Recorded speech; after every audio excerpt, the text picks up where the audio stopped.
All right, well, thank you all so much for joining us this morning for the timeless landscape of the Channel Islands. Located in the English Channel between England and France, the Channel Islands belong to Britain, but have been self-administered for centuries. During World War II, the islands were the only British land occupied by the German army, and islanders' lives were severely restricted. German defense fortifications still litter the islands, as well as sculptures and monuments celebrating the end of the occupation. There are 5 main islands known for their famous dairy cows. The lecturer, Barry Pell, visited each of these distinctive islands, documenting their history and culture.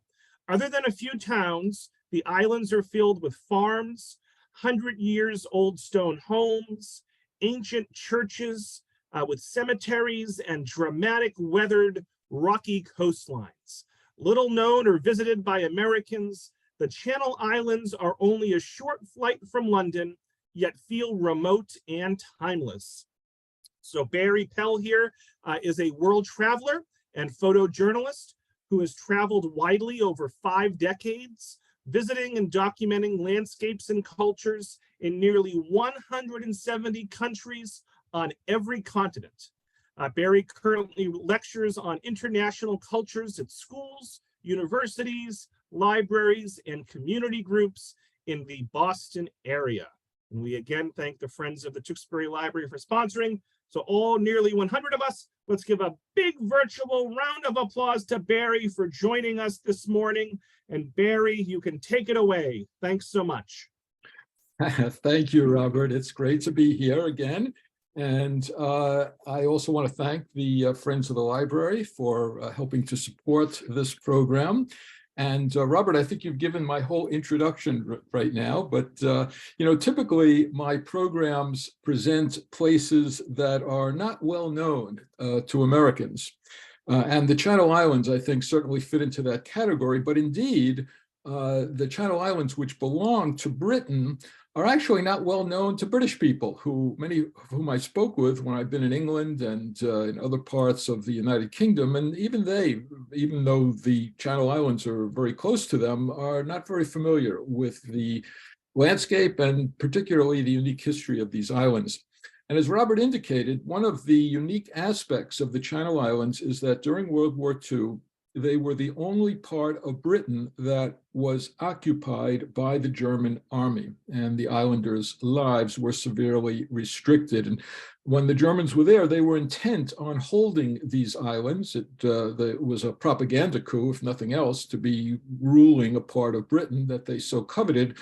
And so they built enormous numbers of fortifications and gun turrets and concrete towers and lookout points that, frankly, have been hard to destroy post-war. And many of them are still there. Some have been reconfigured for public uses, but they're very interesting reminders of the occupation that occurred there over the full extent of World War II. Let me start by showing you a map, and that would be here. So the top of the map shows the islands and the relative position of these islands in the English Channel between England and France. And they're just dots, as you can see on most world maps. They really just show up as specks. And perhaps that's one reason they're not very visited. But in fact, they have a lot of texture to them, and they're quite amazing places. Each of them very distinctive. And then the bottom of this map indicates the 2 governmental administrative districts, which in British parlance are referred to as bailiwicks. So there's the bailiwick of Guernsey, which includes the main islands of Guernsey, Herm, Sark, and Alderney. And then the bailiwick of Jersey, which principally includes the largest island of Jersey. Now, interestingly, too, you'll note that even though these islands do belong to Britain, they are actually closer to France. So the closest island, Alderney, is only 8 miles from Normandy in northwestern France, but is some 80 miles to the south coast of England. So that's a bit of an anomaly as well. All right, let me take this out. And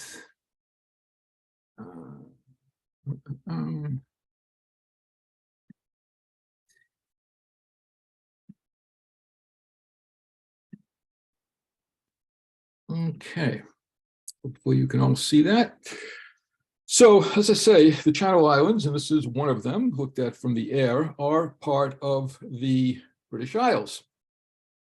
In total, they're quite small land area. They only have about 75 square miles, and there are about 20 of these islands, of which about a third are inhabited. And as you can see, for the most part, they're fairly pastoral. Most people, even from Great Britain, as I mentioned, are unfamiliar with the islands. Now, for Americans who may know the names of the two principal islands, which are Jersey Island and Guernsey Island, they usually associate them with what? Well, these guys, these famous dairy cows that are bred there, that were imported back in the year about 1700. But as you'll see in this presentation, despite their small size, the Channel Islands have played a major role in historic events over thousands of years. And there's lots of evidence of this rich history littered around the islands. There are prehistoric burial chambers from thousands of years ago. There are forts like this, stone towers, and most recently, the concrete bunkers and gun turrets that were built by the Nazis during their occupation of the islands during World War II. So the question then becomes, why did these tiny islands play such an outsized role in world history? Well, you could sort of glean that from the map in terms of their strategic position between France and England. They are an archipelago that are well positioned for defense. And as such, they were in the line of fire, so to speak, in centuries of conflict between Britain and continental Europe, and were in more recent history intended by Nazi Germany to be a stepping stone to then invade mainland England, and also to serve as a defense against any warships that might be crossing the Atlantic and arriving from the United States. So the island's history and daily lives of its people, though, during the Second World War, perhaps I would say, being the most recent, is also the most interesting. And tell you a little anecdote, it started with a mistaken communication. And that's because at the beginning of World War II, Prime Minister Churchill decided that the islands would not be defended.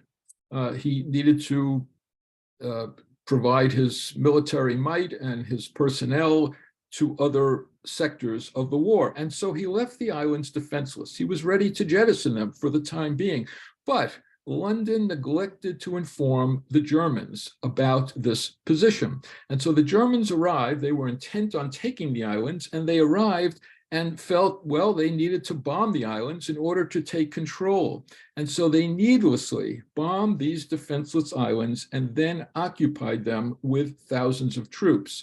The killings of dozens of local people on the island of Guernsey in particular, destruction of property was completely unnecessary because, as I say, the islands were not about to defend themselves. This was a major oversight by Churchill, and it has never been forgotten by the Channel Islanders, nor has the fact that Churchill never went to the Channel Islands after the war and never apologized to thank the Channel Islanders for their resistance. Well, in any event, the Channel Islands then have the distinction of being the only part of the British Isles occupied during the war. And these are some Commonwealth war graves from people who were killed in trying to resist the German occupation. And here we see the Crown Hotel in downtown Guernsey. And I've placed next to it an historic photo showing the flying of not the British flag, but the Nazi flag during the occupation. Well, occupation of the Channel Islands by Nazi Germany was of tremendous propaganda value for Hitler.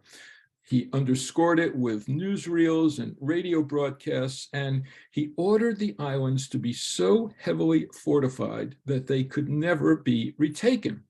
There were also many unusual aspects of the German occupation, which did indeed last a full 5 years. For one, Hitler tried to create a model occupation. And as this historic photo shows, German soldiers were told to and were shown and photographed behaving, well, very politely towards and getting along amicably with the islanders as if they were friends. The existing island governments were allowed to remain in place, and Hitler's intention was to demonstrate to the rest of Britain that, well, there was nothing to be feared from life under the Third Reich. Indeed, German soldiers themselves, of course, were quite thankful to have a relatively easy posting in the islands rather than being assigned to the front fighting lines. And many local women whose boyfriends and husbands were away fighting for Britain ended up taking German soldiers as lovers and boyfriends, and this earned them the very derogatory insult as jerry bags. Well, island museums today have numerous photos like this one showing island women socializing with German soldiers, and even members of the island's government mixed with Germans and in some cases forged friendships that outlasted the war. At the start of the war, in particular, many government leaders in the Channel Islands believed that the occupation by Germany would be permanent. Well, after Germany's defeat and the end of occupation in 1945, many questions have haunted the islands about these collaborators who brazenly acted in a manner that, frankly, would be considered treason under British law, versus those who endangered their lives to protect or feed starving slave laborers who were brought from the front lines to work on the Channel Islands in the thousands. These were European prisoners who had to build the German fortifications. But the British government after the war made a decision not to prosecute anyone. And this created a rift on the islands. It's little spoken about publicly, but it still exists and probably will continue until the events of 1940 to 1945 are distant history. But I am getting a little bit ahead of the story. And so what I'd first like to do is to return to look at some of the, well, amazing beauty, very rugged beauty of these islands and their unique character and charm. First, though, I want to make sure I clear up some confusion about the relationship between the Channel Islands and Great Britain. Many years ago, I met a fellow traveler who adamantly maintained that the Channel Islands are an independent country. And, I was anxious to accept that as truth to add to my country list. But having now visited, I learned that, well, there is indeed much about the governance of these islands that is typical of independent nations. And from speaking with local people, much in the personality of its residents that staunchly and fiercely defends its separate existence from Britain. Located off the French coast of Normandy, the Channel Islands are remnants of the Duchy of Normandy dating back to the 11th century. In fact, the northernmost island, Alderney, as I pointed out in the introduction, is only 8 miles from France, but 80 miles from the coast of England. And today, the Channel Islands are British Crown dependencies. They are composed of 2 so-called bailiwicks, the bailiwick of Jersey and the bailiwick of Guernsey. So these 2 bailiwicks have been self-administered since the 13th century. And each of them has its independent laws, its own elections, and its own legislature. They even have their own flag and their own money, although they do accept British notes. They are not part of the United Kingdom. They are not part of the British Commonwealth. They were never in the European Union. And so when the United Kingdom voted on Brexit, they did not qualify to vote. But paradoxically, they are not independent. The United Kingdom is responsible for their defense and international relations. Channel Islanders I spoke with told me that they do not feel any allegiance to the British government, to the Parliament, but they are loyalists and supporters of the monarchy and the king. So, as you see, it is a complicated relationship. Well, other than its unique history, the appeal of the Channel Islands is the diversity of each of the main islands, the separate appeal of certainly the 5 main islands, which are Jersey, Guernsey, Alderney, Sark, and Herm. Well, the history of the islands and their early growth, of course, as islands focused mostly on the surrounding seas, which is highlighted as a theme in this church's stained glass window. The major population centers, therefore, on each island, for economic reasons, developed along the coasts, and they were dependent on the water for activities including fishing, shipping, and defense. Consequently, as those towns grew up and the buildings developed, there are very picturesque views of the harbors from the towns, but even more impressive views of the town centers from the sea.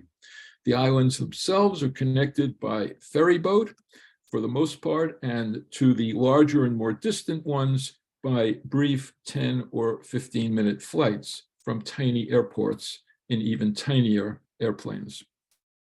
Well, the main island, the largest island and the most populated one, is Jersey. It has about 100,000 people. Its capital is St. Helier, which has about 1/3 of Jersey's population. And I would certainly say it is the most urban place in the Channel Islands. It contains museums and art galleries, fish and vegetable markets, and international restaurants. The famous Jersey cows are acknowledged in a bronze structure downtown, the sculpture. Agriculture, like all the islands, used to be the main occupation, but now, particularly on Jersey Island, it accounts for under 2% of the island's income. Indeed, what has replaced it are large financial service industries, and Jersey Island serves as headquarters for dozens of banks and companies like Apple. It is an offshore tax haven, which is part of the attraction of the island. Now, Guernsey is the second largest island, and its capital is shown here again with a very picturesque view of its building facades from the seafront. It's the only large town. St. Peter Port, the capital, is the only large town on Guernsey. It only has some 20,000 people. And I found Guernsey's landscape to be a bit gentler than Jersey's. Certainly, there are many cyclists on the island, and they have the right-of-way in a labyrinth of gentle routes, which are known in the local dialect as rouette tranquille, the local French dialect. Again, remember that French historical connection to Normandy. Well, the island's beauty has been recognized by many artists, including Auguste Renoir. Renoir painted his famous scenes of bathers in this impressionist painting, which is in Moulin Huet Bay, for example. And this is the painting that he made. And I went down to see this bay. This is what the actual bay looks like. And although it's not, his painting is not an exact representation of the landscape, I think he captures the mood and texture of the surroundings. Now, Guernsey was also home to the poet and writer Victor Hugo, who lived there in exile in the mid-1800s after he was banished from France by Napoleon Bonaparte. Now, Victor Hugo, I must say, is beloved by his adopted home of Guernsey. He returned the compliment. He called the Channel Islands, quote, bits of France that fell into the sea and were picked up by England. Well, he has a lavish and eccentrically decorated home called Hauteville House, which has recently been restored and open to the public. The other islands are smaller and less populated and basically filled with farms and hundreds of years-old stone homes. There are many ancient churches throughout with atmospheric cemeteries, narrow lanes, and dramatic weathered rocky coastlines overlooking ravines and caves. Now, I found that one of the most appealing qualities of the Channel Islands is how the centuries-old architecture complements the surrounding landscape. And this is particularly evident in the many church structures. Churches seem to appear at every turn in the road. The islands are divided into civil and religious administrative districts called parishes. And each of these parishes has at least one, sometimes more, churches, many all designed very distinctively, with some with pointy spires like this, and all of these structures dating over a period from the Middle Ages to modern times. One of them, the magical St. Brillade's Church and Graveyard, dates way back to the 13th century.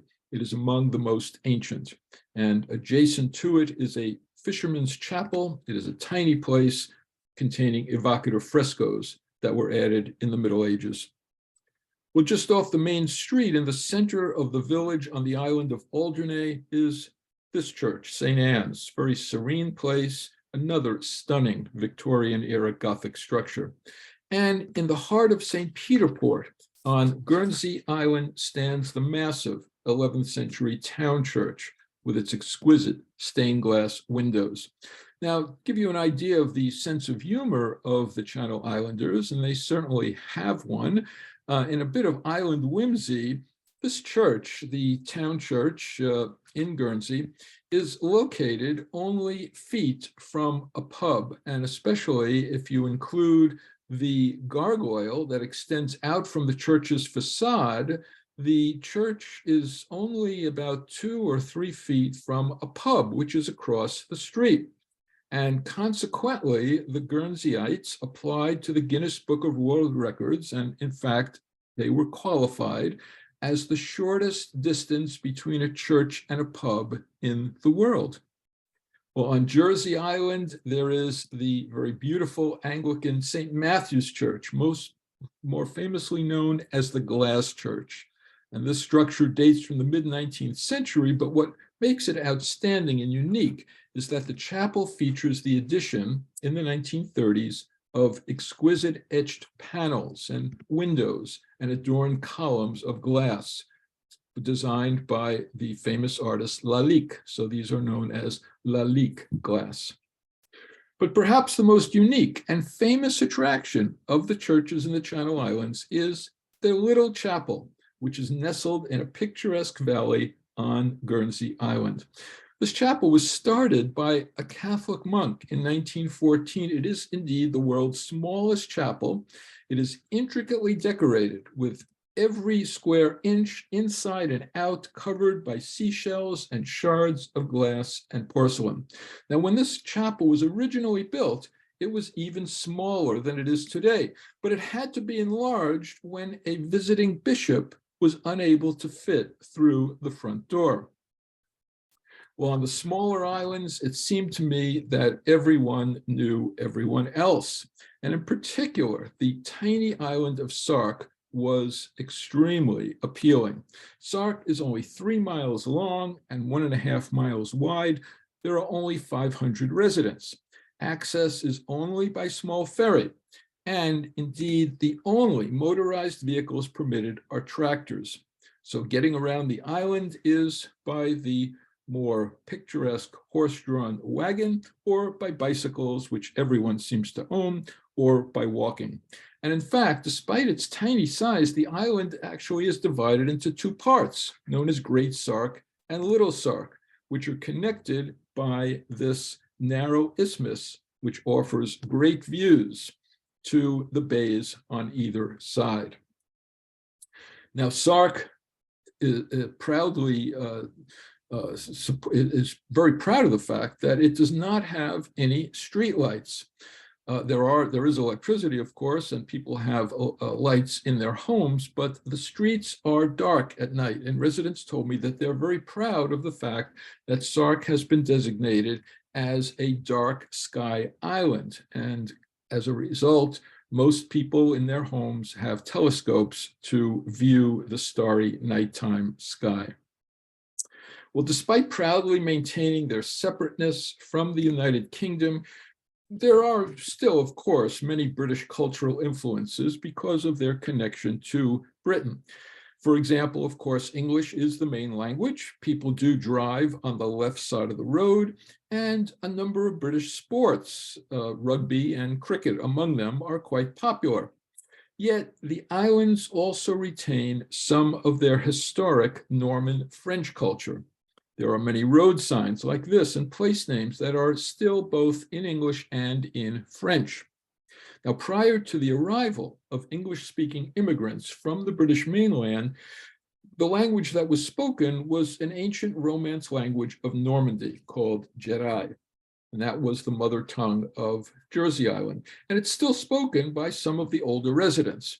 Other related versions of this language, such as Guernsey, spoken in neighboring Guernsey, can still be heard on the streets in conversations.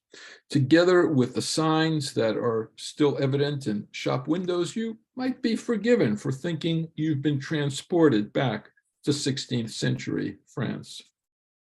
In terms of the island food, the history of French influence means that, well, thankfully, there is more on offer than the traditional British fish and chips. But one element of British traditional fare that has fortunately been adopted by the Channel Islands is afternoon tea. Wonderful experience served at the ubiquitous cafes and roadside stands, accompanied by scones, butter, jam, and clotted cream. The cream, of course, comes from the famous Jersey or Guernsey cows.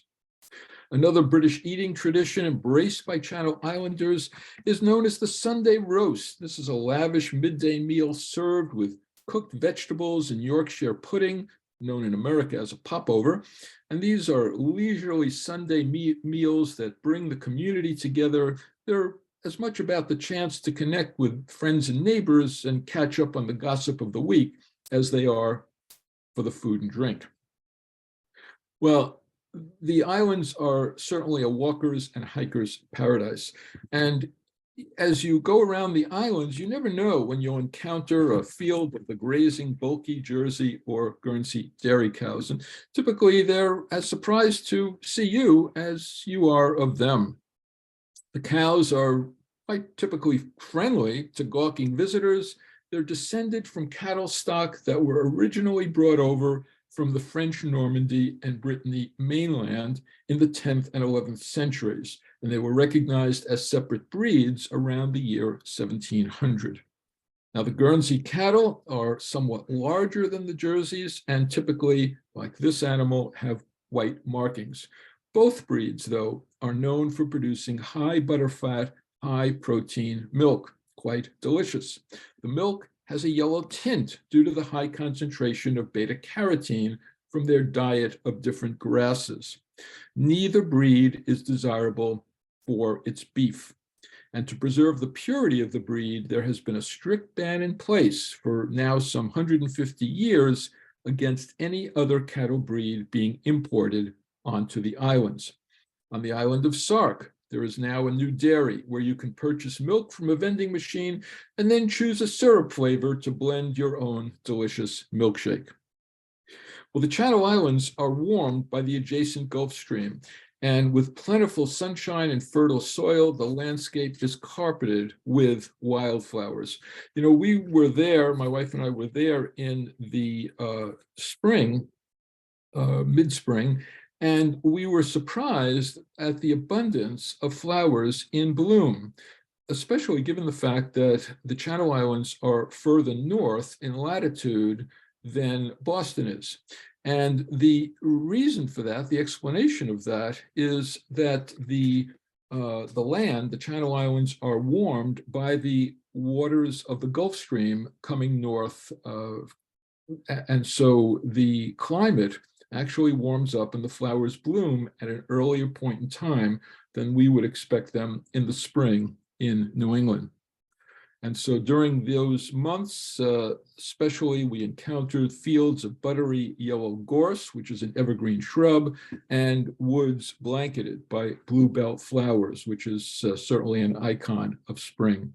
And in fact, the islands of Jersey and Guernsey make money off these flowers, exporting nearly 1 million boxes of cut flowers every year. Another somewhat unique aspect of these islands, because of their location in the English Channel, is that because the English Channel narrows around the islands, they have one of the greatest tidal variations in the world, as much as 40 feet twice a day. And that leaves ships floating or sitting on mud during those times, and has also stranded hikers misjudging the speed of incoming water, despite many warning signs. Well, in some places, the tide recedes more than a mile, but then the rushing waters return and flood everything in their path by 6 hours later. And typically, the waters will not just come in straight at you, but will come in around you. And that's why a number of people misjudge the incoming tide and get into trouble. Well, the island's terrain also varies considerably. It's easy to have gentle walks over rolling hills, but also very rugged hikes in steep terrain. And on those walks, you might surprise a family of sheep. And the coastal trails have some more challenging hikes. It is truly a hiker's paradise. On cliff paths, you may discover a rusting cannon, because history is not that old, not that far away. Many bygone skirmishes with French warships. Other trails might lead you to coastal promontories with views of thousands of migratory seabirds, including puffins and storm petrels. There are indeed over 6,000 pairs of gannets, as shown here on Alderney Island, that ride the offshore air currents and nest on the large outcroppings just offshore. Well, the Channel Islands, in fact, were once connected to mainland Europe. They only became islands some 8,000 years ago when the sea level changed. There is evidence on these islands of humans living here dating back some 250,000 years, and later populations were sufficiently large and organized to construct major and sophisticated fortifications and communities. Since travel distances are short on these small islands, it was possible for me to access and explore many of the ancient sites that are sprinkled around each of the islands. The biggest challenge, though, in our rental car was finding a safe place to park on what are extremely narrow lanes. Well, among those people living there, there were Stone Age farming societies, and there is evidence of them principally in the remnants of earth and stone mounds with long interior passages that contained burial chambers. They were built around 5,000 years ago. These burial chambers typically have a very low entrance, which once you bend down through them, they lead into a circular, higher burial compartment supported by stone columns. Now, interestingly, like many of these Stone Age constructions around the United Kingdom, the entrance aligns with sunrise on the spring and fall equinox. And during that time, the sun's rays shine right into this burial chamber. The most well-known of these so-called passage graves is a place called La Hogue on the island of Jersey. And in this passage grave were found the scattered remains of 8 individuals, as well as grave goods, mostly pottery. And the site was uncovered by archaeologists in the 1920s. Well, typical in the Channel Islands, many archaeological and historic sites were reused for later purposes. They used the same site and often reused the same materials. So, for example, atop the burial mound at the La Hogue burial site are 2 medieval Christian chapels, which date to the 12th and 16th centuries. And during World War II, the hill above this burial chamber was used as a German lookout point with an adjacent underground command bunker. Well, recent research has also shown that Alderney, which was the most northerly, is the most northerly of the Channel Islands, and as I say, only 8 miles from coastal France, was an outpost of the Roman Empire some 2,000 years ago, and recently uncovered. History is constantly being found and unearthed here. Is a Roman fort from that time that was erected in the closing decades of the Roman Empire's rule in the United Kingdom from the 4th century.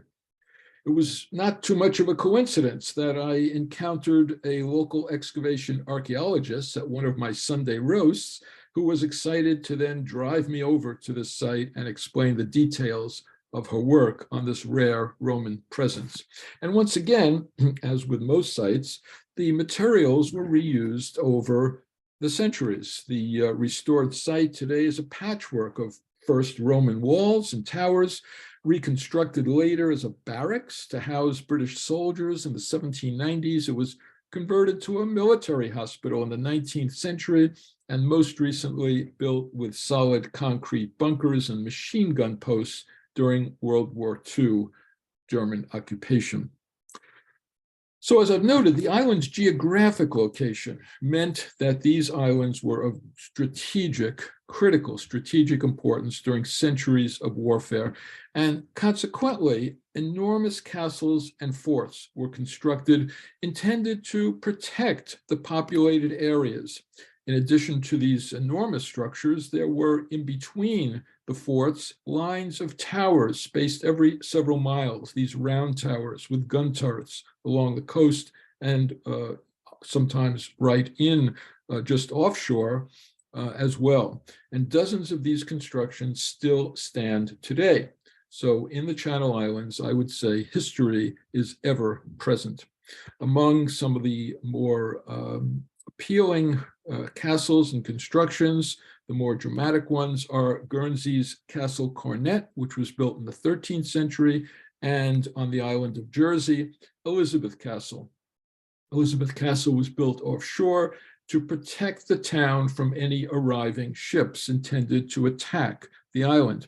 And so Elizabeth Castle, the sprawling castle today, is one of Jersey's main tourist attractions. It can be accessed. It is offshore in an area that does get these receding tides, as you see here. So it can be accessed during the low tides by walking, about a 20-minute walk from the mainland, walking via this boardwalk that has been built to access the castle, at which point you can see many of the restored constructions in the castle, or when the tide starts to come in, and this is that walkway, when the tide starts to come in, you can, before it gets too deep, you can take this funky looking amphibious vehicle to get over to the castle as well. Some of the other castles, which are right on the coast itself, are the very impressive Corey Castle that looms over the adjacent village center. And there are also the atmospheric ruins of Grone Castle, which was built in the mid-1400s to defend Jersey against French invasion. And then the round stone towers that I mentioned, built between the 17th and 19th century, are spaced, well, every few miles around the island's coast, especially on the island of Jersey. And the government has taken possession of these. Some of them are left as historic monuments. Some have been converted for use as holiday accommodations. Some have been offered as private homes. Now, one of these fortifications is Seymour Tower, shown here. In fact, it has the distinction of being the only one that is square-shaped rather than round. And it is an offshore tower located about a mile offshore. You can see it here in the center of the background of this picture in the distant fog. And it is accessible only by hiking across the muddy flats at low tide, preferably with a guide who knows the tide schedule so that you don't get stranded. And during that low tide period, you can observe a wealth of seaweed species and shell life, including oysters and mussels, limpets, cockles, and clams, so distinctively British terms, that are exposed on the seabed. Now, I might tell you a little anecdote about Seymour Island, and that is that a year or so ago, a couple of local people went on horseback out to Seymour Island, intended to spend just the day there and then return, but they also misjudged the tide. The tide started to come in, and so they could not return to shore, and they spent the night climbing the stairs to stay in Seymour Castle until Seymour Tower until the next morning. And of course, they had to urge their horses up the steep steps as well in order to protect them from the incoming tide. Well, the next morning, the tide was out. They were ready to leave, but the horses would not come down the steep steps. They puzzled about this for a while until they then called some friends on the mainland. The friends rode out on some mares, brought them to the foot of Seymour Tower, and the horses at the top of the stairs took one look at those mares and immediately descended to join them. So this was a bit of a technique they used to get back to dry land. Now, as I mentioned before, although few Americans are familiar with the Channel Islands, they also played a role in American history, and that is the island's defensive towers were used to attack French ships who were on their way to assist Washington's troops. By the way, it's also no coincidence that the American state of New Jersey has the name of one of the Channel Islands. And that is because when the Prince of Wales was exiled to the island of Jersey during the mid-1600s, the island's governor offered him protection. And as thanks for this assistance, he was given a land grant in the American colony, which he promptly named New Jersey. But let's now return to what was the most significant event affecting the lives of Channel Islanders, and which is still discussed and reflected upon some 80 years later, and that is the German occupation during World War II. Well, prior to the start of the war, Channel Islanders, well, they looked at the events unfolding in Europe as distant observers, and life continued in the islands much as normal. As late as the spring of 1940, the islands were advertising themselves as holiday destinations. Little could they imagine that their lives would be turned upside down and their homes would soon be under German occupation, which lasted for 5 years until May of 1945. And as I mentioned previously as well, in the early months of the war, the British government decided they would not defend the Channel Islands. Instead, with the imminent invasion by the German army, tens of thousands of islanders, including thousands of children, chose to evacuate by ship and were placed with families in mainland England, Scotland, and Wales. Many of the island's young men had already left to join the Allied armed forces, although before war was officially declared, they served as volunteers because Britain's conscription law did not apply to the Channel Islands. In the Russian turmoil of civilian evacuation, many of the island children lost contact with their families for years at times. With the islands under German occupation, communications with the outside world were mostly severed. Letters, when permitted, were restricted to a few words. They took months to arrive. And at war's end, many of the children returned home with stories, horror stories of forced labor, mistreatment, and abuse at the hands of their adopted families. After 5 years as refugees, some of the younger children could no longer recognize who their parents were. Well, the decision to evacuate was a personal choice. And people, it was a last-minute thing where houses and cars and businesses were abandoned by those evacuating. Now, some families, who decided to leave, once they got to the port to board the ships, they had a change of mind. They just couldn't leave their homeland, and they returned to their homes within hours of leaving to find that they had already been broken into and their possessions stolen by their neighbors. Well, to say the least, it was a chaotic and frightening time. Well, during the evacuation, wives and children were separated from husbands who stayed behind, or had joined the armed forces. Now, I traveled in the Channel Islands during the early months of the current war in Ukraine, and empathetic islanders were hanging blue and yellow Ukrainian flags everywhere, from homes, shops, and historic monuments, in solidarity and support of people who, I would say, their ongoing refugee experiences in the Ukraine are all too reminiscent of the Channel Islanders' own. Well, soon after the German army arrived, they began building these blocky concrete bunkers, some disrespecting ancient castles built atop them, and installing gun emplacements. They set thousands of landmines along the island coasts. The vast number of these constructions littering the landscape was far more than needed to maintain control of the islands. But Hitler was obsessed. He was afraid of Allied invasion. He wanted essentially to create what he called an Atlantic wall. At its peak, 37,000 German troops were stationed in the islands compared to a remaining population of only 60,000 inhabitants. Now, many of these fortifications survive today, partly their historic artifacts, but also largely because they were so solidly built as to resist easy destruction. Some have been repurposed as cafes or community centers. On Jersey and Guernsey Islands especially, one is never far from a reminder of the war. Well, more sinister are the German war tunnels. They were built principally by Russian prisoners captured in Europe, with their maze of dark concrete corridors, dripping walls, and steel doors. The vast network of underground tunnels was designed at first to protect the German occupying soldiers from any Allied air raids and bombardment in the event of an invasion. But towards the latter years of the war, they were used as underground hospitals for wounded German soldiers brought from the European front line. As the tide of the war turned against Germany, civilian life for the islanders became more and more difficult.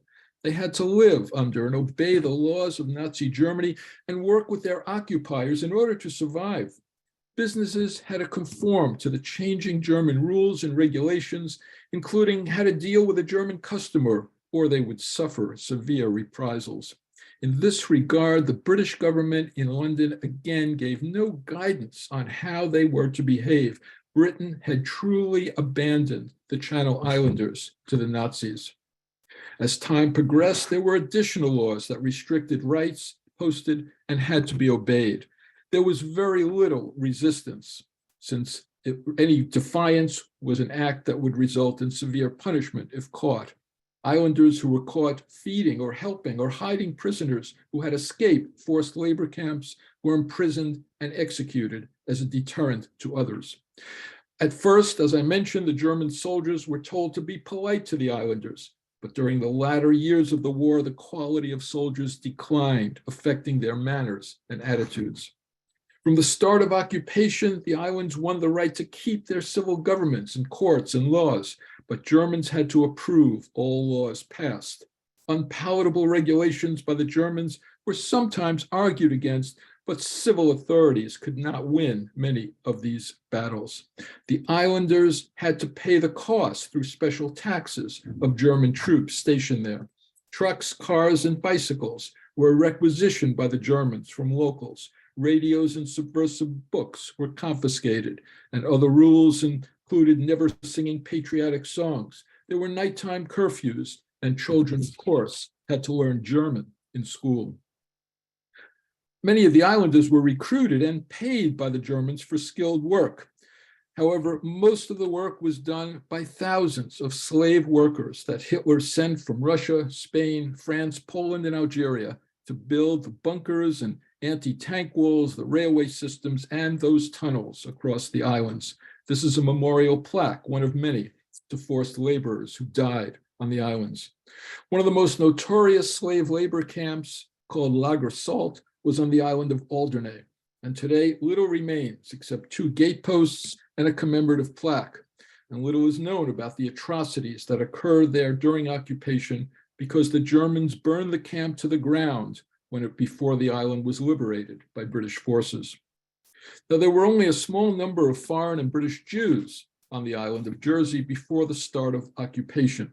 Most of the Jewish native population evacuated to safety in June of 1940 to the United Kingdom. But Britain had a separate restriction and did not permit foreign nationals, including Jews, to leave the islands, effectively trapping them there. 12 Jews were registered under the laws imposed by the Germans and administered by the island authorities. A higher number hid their Jewish identity or were helped to conceal it by resistors in the bureaucracy. But anti-Jewish repressions were not carried out systematically. Jews of British citizenship were less likely to be persecuted than foreigners. The bailiff of Jersey refused to ratify the German rule requiring the wearing of a yellow star as a measure too far. But after 1942, Jews were among those deported to concentration camps in Germany, along with British-born residents, former military personnel, and other so-called undesirables. Food had to be rationed. Clothing and footwear were also rationed. And in the last years of the war, as more food was needed for the thousands of slave laborers brought to the islands, rationing became severe. Food became an obsession. And rations by the end of 1944 were at a slow starvation level. Relief was not forthcoming until December of 1944, near the end of the war. And again, it wasn't organized by the British government, but by the International Red Cross, which arranged for the ship, the SS Vega, to bring desperately needed food and clothing to the islands. The ship returned 4 more times before liberation in May of 1945. And so on May 7th, 1945, Germany surrendered to the Allies. The occupation of the Channel Islands ended 2 days later with Allied ships entering the harbor on Guernsey. As you can imagine, the initial celebrations were jubilant after so much suffering. German soldiers were shipped out and civilians collected souvenirs. Today, they are displayed together with personal memoirs in numerous occupation museums scattered around the islands. Thousands of mines placed by the Germans had to be cleared. Now, the islanders who had evacuated started to return in batches, but as you can imagine, relationships between those who left and those who stayed were strained. There were accusations and recriminations, some at the British for abandoning the islands, many at civilians who had left. Interestingly, some of the German soldiers, after they served years in prisoner of war camps in Britain, then returned to the islands to marry their local sweethearts. And this, you can imagine, also produced mixed reactions from islanders. Aside from the recognition detailed in numerous museums, the sacrifice and suffering of the Channel Islands during the occupation is today remembered in memorial monuments and countless plaques honoring the hardship and bravery of groups, including forced laborers, Jews, resistance fighters, and individual citizens. There's a sculpture on the main square in St. Helier, Jersey, that captures the joy of liberation, and well-attended commemorative parades are joyously celebrated still annually on the May 9th Liberation Day. Well, following liberation, there were allegations of criminal collaboration by the civilians and government officials with German commanders. And these were investigated, but they were never prosecuted on the basis of insufficient grounds. And the argument made that the lives of islanders would have suffered greatly if officials acted to disobey German orders. It was, as they said, collaboration or survival. Although the war is not spoken much about openly today, islanders certainly have strong memories and emotions based on stories from their parents and grandparents, which they shared when asked. For some people, though, it's time to move on from the sad period of Channel Islands history, and one sign I noticed in a pub has the wishful instruction, "Don't mention the war." Well, for anyone interested in more information about this fascinating but little-known chapter of World War II history, I recommend the book, The Girl from the Channel Islands, based on the true story of an islander Jew who falls in love with a German soldier. And of course, many of you may be familiar with the Guernsey Literary and Potato Peel Pie Society, which was also made into a movie. Well, in summary, the Channel Islands are a diverse collection of some beautiful landscapes, spirited and independent-minded people, and fascinating history. Islander pride is expressed in tapestries that have been lovingly and meticulously woven by locals that portray the distinct chapters of island history and culture through 6 millennia. Today, the islands are prosperous with modern insurance and banking industries, augmenting the traditional professions of farming and fishing. Tourism is also thriving, including, perhaps ironically, large numbers of German visitors. Each island has its own distinct flavor, from cosmopolitan and fast-paced to pastoral and bucolic. There's good-natured competition among the islands as to which one is the best. But in total, I think their mix of English reserve and French savoir-faire makes them all quite charming. Thank you very much. So folks, let's give Barry a big virtual round of applause for a wonderful presentation. And we can take 10 minutes of audience questions. If you have any questions for Barry, please get them into the Q&A. If you have any comments for Barry, please get them into the chat, and I will relay them to him. Rosamond says, great program, thank you. Sam says, when I visited Jersey, a tour guide said that Jersey employed a full-time EOD individual because they are still finding explosives and such. Or that when folks dig in their gardens, they find tunnels. So fascinating.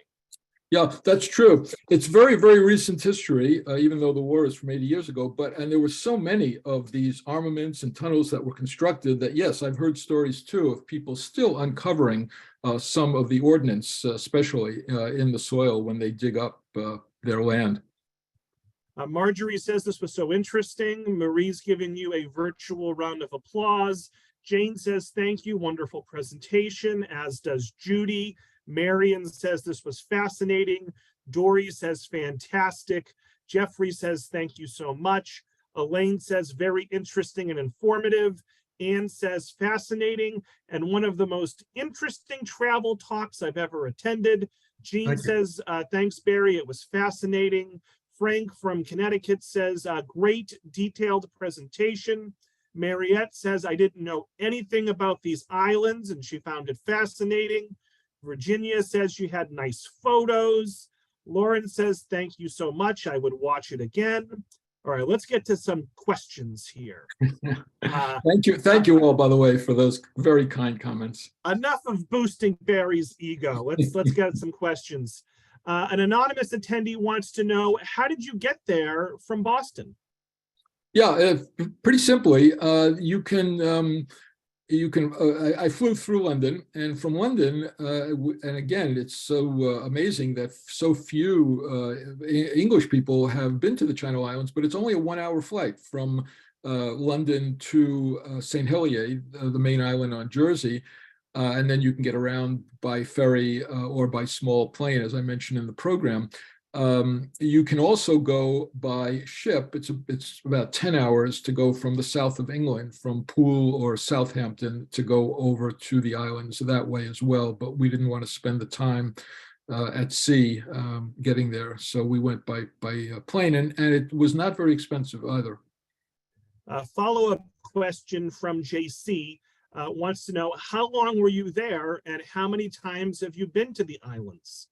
Yeah, I've only been there once, but I was there for 5 weeks. So I had a chance to really spend some good quality time going to each island, wandering around, doing a lot of walking. In some cases, on 2 of the islands that are larger, I rented a car, drove around, and I met with lots of people. I didn't have the challenge in this particular trip of language, since English was used. And I did get to know so many people there. And they were curious to speak with, to find out why I went there, and to speak with Americans, since, as I say, not a whole lot of American tourists go to the islands. My pal Jack Holmes says, nicely done, thank you. Follow-up question from Kate. What were your accommodations like on these islands for the 5 weeks you were there? Yeah, they varied. I stayed in a couple of sort of standard hotels that were in old buildings for the most part.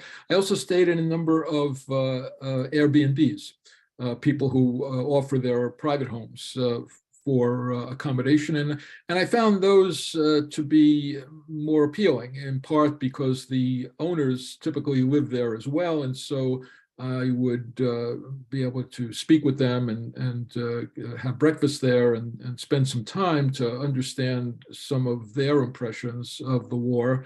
But the people were ultimately so incredibly friendly. At one point, when I was waiting for a walking tour across the flats to go to Seymour Tower, the wind, it was a bit blustery outside, and a woman in an adjacent house, as we were waiting for our tour guide to arrive, she came out and she said, you know, you shouldn't wait outside here. Why don't you come in my house and I'll give you a cup of tea? Which I thought was wonderfully British. And she did. And we spoke with her, and she had memories of and stories of her parents and grandparents through World War II, which she related and shared with us. So a lot of experiences like that. Sam asks, do you have any book recommendations for folks who want to learn more about the Channel Islands? Yeah, so I mentioned The Girl from the Channel Islands, which is a wonderful story based on a true story of a Jewish young woman who falls in love with a German soldier. And in addition to that, there is a book called The Channel Islands at War. Forget who the author is, but The Channel Islands at War. And it sort of exposes a lot of the collaboration that was occurring there. And anticipating this question, I'm going to just see if I can do this and put up a couple of other things here, which there are some current books. I don't know if this is going to work or not. Doesn't look like it's going to for some reason, but there are a couple of other books that have recently been published in the last year, but I can't, obviously I can't You know what, if you want to email Barry, if you want to email me the titles afterwards, I can include it in the follow-up email I'll send. That is exactly what I will do. Yes, I will send you the titles and the authors. These are two books that specifically deal with experiences of local people during the occupation. And I haven't read them yet myself, but they got highly reviewed. And Sam also has a movie recommendation. He says a movie based on the Soviet POWs who escaped on Jersey and were helped by Jersey resident Louisa Gold is available on Amazon. Really? It's called Another Mother's Son. Hopefully I got that right. So there's that. Diana says, incredibly interesting presentation. Thank you so much. We have someone asking about the weather, the climate. Robin wants to know, what is the climate like there throughout the year? Yeah, so because I mentioned, because of the Gulf Stream, the islands don't have the severity of winters that we get here in New England. They do get cold during the winter. The spring and fall are the nicest seasons. It does get pretty toasty in the summertime. So I would say their climate is similar to what we have in Boston, except that the winters are much more mild and snow is a rarity. Gotcha. So folks, we're going to take a few more questions and comments here. You talked about the accessibility of the islands from England, but an anonymous attendee would like to know, how accessible are they from France? Yeah, actually, I neglected to mention they are also accessible from France. There is a town near, I think it's Saint Malo in Normandy that also has a ferry connection to Jersey Island. Anonymous attendee says, wonderful program. How did the Allies get by the German fortifications on these islands on their way to the Normandy invasion? Well, the Normandy invasion was a lot further east. That was further past Dover and such. So if you look at the map, it's It's actually, the Channel Islands are very remote from from where the Normandy invasion took place. So there really isn't, they were not in the line of fire there, and the Channel Islands were not in a position to defend against the D-Day invasion because of the geographic distance. All right, and I saved the best comment for last. This is from Heather. She says, "Hi, I was actually born on Jersey, but moved to the USA when I was a toddler. I visited Jersey in 1996, but thank you for all this history. I only knew about the German occupation. Your photos were fabulous. Thank you." Thank you. Thank you very much. It's fun that we can connect with so many people over Zoom. Absolutely. Wonderful. So Barry, we're going to wrap it there. I want to thank everyone. I want to thank the Friends of the Tewksbury Library for sponsoring. Look for an email from me tomorrow. Those watching live, look for an email from me tomorrow with the recording, the feedback survey, and information about like 6 or 7 more armchair travel presentations we have coming up this month and next month. Barry, any last words from you before I end the session? Yes, to thank you once again, to thank the Friends of the Library, and to thank everyone for attending. And Robert, I hope we can arrange for another program to another amazing part of the world that I've had the opportunity to travel to. I suspect we'll see you late in the summer, Barry, as long Sounds as you're good. not traveling somewhere else. We'll see you in a few months. Sounds good. Thank All you right, all have a good very one. much. Thanks so much. Bye-bye.